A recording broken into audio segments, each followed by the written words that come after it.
हमारे और भी संवाददाता आपको नजर आ रहे हैं। पुनीत, देखिए, कृषि मंत्री अर्जुन मुंडा का बयान हमने सुना। सरकार बातचीत का रास्ता खोलकर चल रही कि पांचवें दौर की आइए बातचीत करते हैं, लेकिन किसानों का क्या रुख नजर आ रहा है? क्या किसान अब सिर्फ दिल्ली कूच करना ही चाहते हैं, सिर्फ इस पर अड़े हुए, या फिर वो भी चाहते हैं कि किसी तरह से कोई बातचीत हो और हल निकल पाए?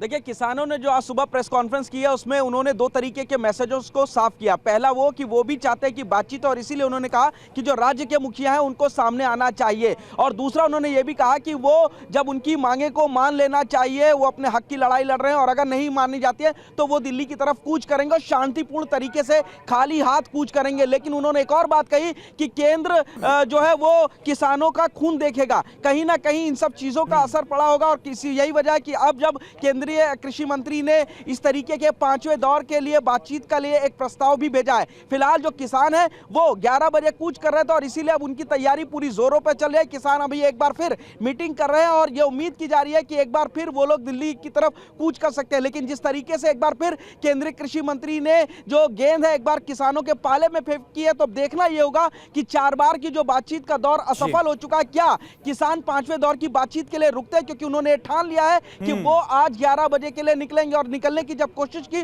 तो पुलिस ने आज उनको अभी फिलहाल रोका हुआ भी है। बिल्कुल, और पुनीत, हमने देखा भी था पिछली बार जब बातचीत का दौर आगे बढ़ा था तो किसानों ने बोला था कि जब तक कोई समाधान नहीं निकलता यहीं पर रहेंगे। लेकिन आज दिल्ली कूच का ऐलान। एक और बड़ी खबर का रुख कर रहे हैं। हरियाणा पुलिस की प्रदर्शनकारियों से अपील, भारी मशीनरी का उपयोग ना करें प्रदर्शनकारी, कानून व्यवस्था बनाए रखने में सहयोग दें।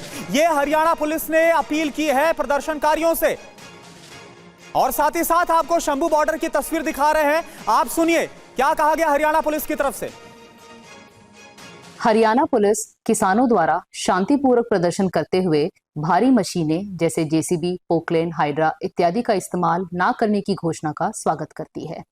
हरियाणा पुलिस प्रदर्शनकारियों से यह भी अपील करती है कि वे शांति बनाए रखें, कानून व्यवस्था अपने हाथ में ना लें और धारा 144 का उल्लंघन ना करें। माननीय हरियाणा और पंजाब उच्च न्यायालय के आदेश अनुसार राष्ट्रीय राजमार्गों पर ट्रैक्टर और ट्रॉलियों को यातायात के साधन के रूप में प्रयोग करना मोटर वाहन अधिनियम का उल्लंघन है। इसीलिए आपसे अपील की जाती है कि ट्रैक्टर और ट्रॉलियों को राष्ट्रीय राजमार्गों पर लेकर ना आए। आवागमन के लिए यातायात के अन्य साधन जैसे कि रेल, बस इत्यादि का प्रयोग किया जा सकता है।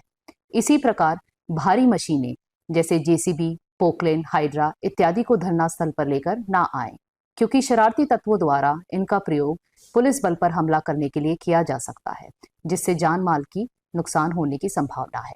यदि आप अपनी मांगे रखना चाहते हैं तो शांतिपूर्वक ज्ञापन दे सकते हैं। हरियाणा पुलिस को कानून व्यवस्था बनाए रखने में अपना सहयोग करें। धन्यवाद।